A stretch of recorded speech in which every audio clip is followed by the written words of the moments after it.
કરવાની છે કે માગ કહેવાય છે કે ભોપે પહેલી માગણી એ કરી હતી કે માં બીજું તો કાંઈ નહીં, પણ આ તારી જગ્યાની ગાયો છે ને એને શિયાળાનો ટાઢો પવન હેરાન કરે છે.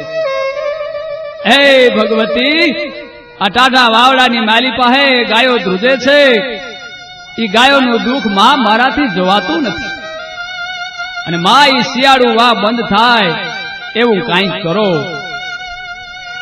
પછી તો ભગવતી એમ કહે છે કે હે નોગા સાંભળી લે. ભગવતી બોલ્યા કે જા બાપ, આવતીકાલે પ્રભાતના પોરમાં આશાપુરી ધૂપનું દિવેલિયું લઈ અને નોઘા મારા જે 4 ગામ છે ને, રાવ, જેહડા, ત્રંબો અને ડાવરી, એ 4 ગામના સીમાડામાં ફરી આવ. અને આજ પછી જો હું શિયાળું વાવા દઉં તો રવના થાનક વાળી રવેચી નહીં. આજ પણ કદાચ કોઈને આ વાત માનવામાં ન આવતી હોય, આ વૈજ્ઞાનિક યુગની માલી પહે જો કોઈને અનુભવ કરવો હોય, કોઈના મનને જો શંકા થાય તો રવ, જેહડા, ડાવરી અને ત્રંબો ભગવતી રવેચીના 4 ગામ છે ને, એ ગામના સીમાડામાં જાજો.